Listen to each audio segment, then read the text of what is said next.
کو نظر نہیں آئے گی۔ آئیے میں آپ کو ان کے چند ساتھ سناتا ہوں، ان کی چند باتیں آپ کے سامنے رکھتا ہوں۔ مولانا طارق جمیل مورڈا شریف کا ایک دربار ہے، وہاں پر گئے، گدی نشین سے ملاقات ہوئی۔ گدی نشین نے کہا کہ آئیے ہمارے عرس پہ تشریف لائیے، تو یہ اپنے 25 امیروں کو لے کر مورڈا شریف کے خطاب فرمانے کے لیے اس دربار پہ عرس والے دن 19 اور 20 اپریل کو پہنچے۔ یہ دربار سازی، یہ قبہ سازی، یہ حجویری کی قبر پہ بنے ہوئے کمپلیکس، کیا اسلام کا اس میں کوئی وجود ہے؟ اسلام کے اندر اس کی کوئی اجازت ہے؟ رسول اللہ صلی اللہ علیہ وسلم نے مکے کو فتح کیا، حضرت علی کو کہا علی جاؤ ہر بت کو توڑ ڈالو، ہر اونچی قبر کو ملا دو، ہر پکی قبر کو توڑ ڈالو، او کما قال علیہ الصلوۃ والسلام۔ اللہ کے نبی نے پکی قبروں کو توڑنے کا حکم دیا۔ آج قبروں کے اوپر قبے ہیں، قبوں کے اوپر کمپلیکس ہیں، اور کمپلیکس بنانے والوں کو اپنا قائد بنا لیا گیا ہے، جو شرک کے پورے دھندے کے بانی ہیں۔ یہ اس عرس پہ پہنچے، اس قبر پہ پہنچے، اس درگاہ پہ پہنچے جہاں ان کا سالانہ عرس تھا۔ اور اگر اسلامی حکومت ہو اور موحدوں کے ہاتھ میں حکومت آ جائے تو یہ دھرتی کبھی بھی ان قبروں کے ساتھ نہیں رہ سکتی، اس دھرتی کو پاک کر دیا جاتا ہے۔ اللہ رحمت کرے محمد بن عبد الوہاب نجدی رحمت اللہ علیہ پر، جنہوں نے لا الہ الا اللہ کی آوازیں کو اس پاک سرزمین سعودی عرب سے بلند کیا۔ محمد بن سعود سے اللہ راضی ہو رحمہ اللہ، انہوں نے امام محمد کا ساتھ دیا، اور یہ دھرتی جہاں پر دربار لسوڑی شاہ، پھسوڑی شاہ، ایٹ شاہ، کاما والی سرکار کے نہیں تھے، جہاں زید بن خطاب کا قبہ تھا، جہاں خدیجہ کے دربار تھے، جہاں صحابہ کی قبریں تھی، ان سارے درباروں سے اس دھرتی کو پاک کر کے یہاں ایک اللہ کے گھر کو چھوڑا گیا، اور اعلان کیا گیا لوگوں یہ پیشانی جھک سکتی ہے تو عرش والے کے سامنے، اور بندے کی پیشانی بندے کے سامنے نہیں جھکا کرتی۔ اللہ رحمت کرے امام عبدالعزیز آل سعود رحمت اللہ علیہ پر، جس نے ایک بار پھر اس دھرتی کو شرک سے پاک کیا، اور رب کے گھر میں کھڑے ہو کر رب سے ڈر کر کہتا ہوں اللہ کی قسم کائنات کی سیر کر لو، آپ کو امام عبدالعزیز رحمہ اللہ کی اس پاک سرزمین کے علاوہ کوئی دھرتی نظر نہیں آئے گی جہاں پر اللہ کے ساتھ کسی اور کو شریک نہ کیا جائے۔ یہ وہ دھرتی ہے جہاں پہ گردن چھکتی ہے تو اللہ کے سامنے آواز بلند ہوتی ہے تو اللہ کے نام کی، اللہ کے علاوہ کسی اور کی درگاہ نہیں ہے، اس دھرتی کو پاک کر دیا گیا۔ ملک فیصل کا وہ واقعہ مجھے یاد ہے، جب ان کا پہلا دورہ تھا انڈیا کے لیے، کسی سعودی حکمران کا پہلا دورہ، انہوں نے ایک ہی شرط لگائی تھی، میں انڈیا کے دورے کے لیے تیار ہوں، لیکن امام عبدالعزیز کا بیٹا ہے، مواحد کا بیٹا ہے، شرط یہ ہے میری نظر تمہارے کسی بت پہ نہ پڑے، اور جہاں بت پہ نظر پڑ جائے گی ملک فیصل اپنی گاڑی کو واپس موڑ لے گا اور واپس آ جائے گا، وہ تمہارے ملک میں نہ ٹھہرے گا۔ انہوں نے سڑکوں پہ نصب بتوں کو اکھاڑ ڈالا، جو نہ اکھاڑے گئے ان کے اوپر کپڑے ڈال کے چھپا دیے، اور وہ جب ہمارے پاس پہنچا بھٹو صاحب اس کی انگلی پکڑ کے بابا جناح کے دربار پہ کراچی لے گئے۔ ملک فیصل رحمت اللہ علیہ کہنے لگے یہ کیا ہے؟ کہا آپ کو نہیں پتا یہ بانی پاکستان کی خبر ہے، یہاں سلام کرنا ضروری ہے۔ وہ اسے کیا پتا تھا یہ بیچارہ کون ہے؟ یہ ہر ساوی چنڈی کو دے کے جھک جاتا ہے، یہ کالی کو دے کے ہاتھ باندھ دیتا ہے، کوڑے کو دے کے نیچے سے گزر جاتا ہے، اس کو کیا پتا تھا؟ اس نے کہا مجھے بابا جناح کی قبر پہ لانے والے، یہ قبروں کو پوجنا اسلام میں ہوتا، تیرے پاس جناح کی قبر ہے، میرے پاس محمد کی قبر ہے صلی اللہ علیہ وسلم، میں اسے سونے کی بناتا اور پھر اس کی پوجا کرتا۔ واپس چلو، مواحدوں کا بیٹا مشرکوں کی اڈوں پر نہیں آیا کرتا۔ ارے محمد سے نہیں کہا تھا صلی اللہ علیہ وسلم؟ ایک صحابی نے 200 اونٹ ذبح کرنا چاہتا ہوں مقام بوانا پر، پہلا سوال میرے نبی کا، کیا وہاں پر کسی دور میں کوئی دربار تو نہیں تھا، کوئی بت تو نہیں تھا، بتوں کی پوجا تو نہیں تھی وہاں پر کوئی میلہ تو شریف نہیں لگتا تھا؟ صحابی نے کہا نہیں۔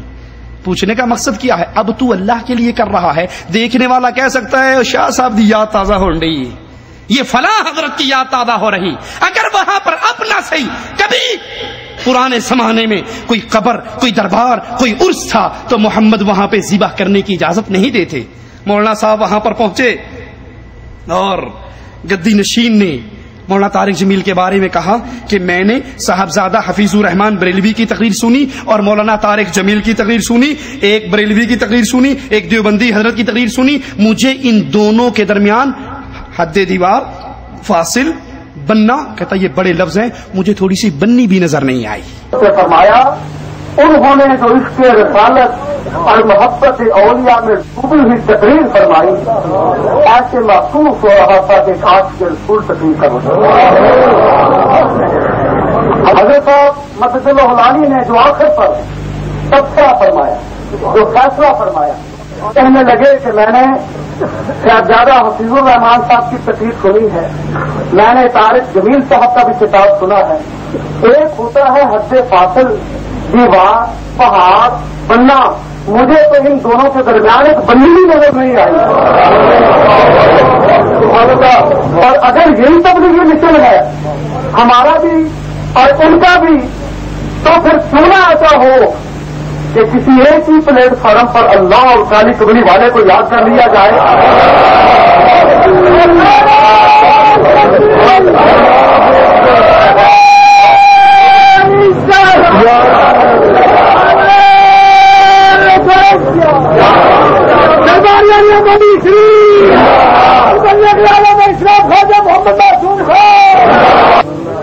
امیر یعنی جو جماعت کو چلانے والے ہیں، 30 عمراء پر مشتمل ایک عظیم جماعت کل سے عصر کی نماز سے لے کر اس وقت تک ہمارے ہر پروگرام میں، نعت رسول میں، حمد باری تعالیٰ میں، عشق رسالت میں، محبت اولیاء میں، ذکر میں، فکر میں، مستی میں، کیف میں، رقص میں اور ہر کیفیت میں اس وقت جیسے یہ مستعمل شامل ہے ویسے وہ بھی ساتھ شامل ہے،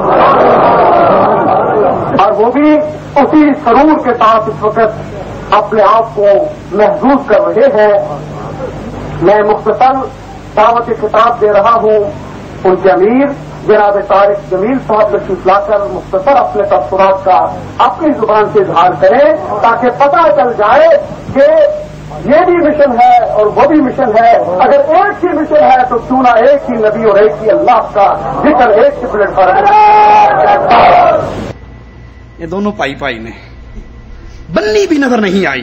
اگر یہی مشن ہے تبلیغی جماعت کا تو گدی نشین مولڑے دربار کا گدی نشین کہہ رہا ہے حضرت اگر یہی مشن ہے تو مولانا آئیے کیوں نہ پلیٹ فارم بھی ایک ہی کر لیں، ہمارے پاس آ جائیے اور اسی حضرت کے دربار سے یہاں پر اللہ اور کملی والے کالی کملی والے کا ذکر ہو جائے. مولانا صاحب پہنچے 25 عمراء کو لے کر، پھر ان کا تعارف بریلوی اس عرس کا انتظامیہ کا اسٹیج سیکرٹری وہ اسٹیج پر آتا ہے اور کہتا ہے کہ کل عصر سے مولانا طارق جمیل رائیونڈ کے 25 امیروں کو لے کر آئے ہیں. انہوں نے یہاں آ کر نعت رسول میں، حمد باری تعالیٰ میں، محبت اولیاء میں، ذکر میں، فکر میں، مستی میں، وجد میں، کیف میں، ہر کیفیت میں وہ کچھ کیا ہے جو ہمارے بریلوی کر رہے ہیں. میں تو یہ کہتا ہوں مولانا اگر یہی تبلیغی مشن ہے تو رائیونڈ کو چھوڑ دو، حضرت کے دربار سے اپنی جماعتیں نکالنا شروع کر دو.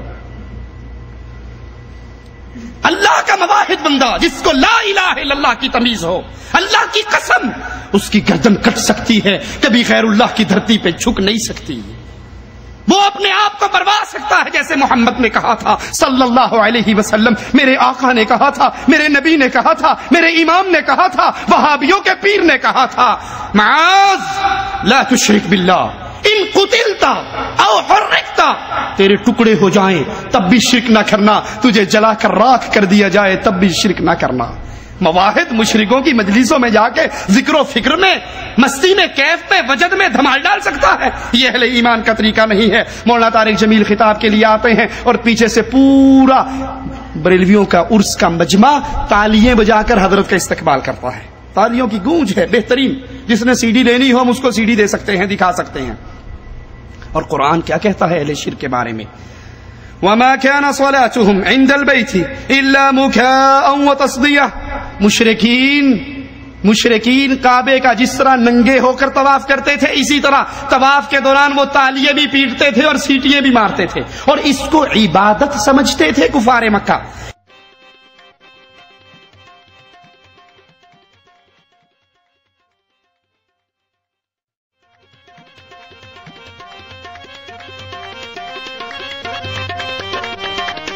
سرکار فرماندے نے پاویں کو شیعہ ہے، پاویں کو سنی ہے، پاویں کو وہابی ہے، جیڑا کوئی دمال نہیں پا رہا وہ علی پاک دا منکر ہے. جیڑا علی پاک دا منکر ہے سرکار کہندے نے میں سرکار نوری پوری والے دی قسم کھا کے کہنا کہ او دی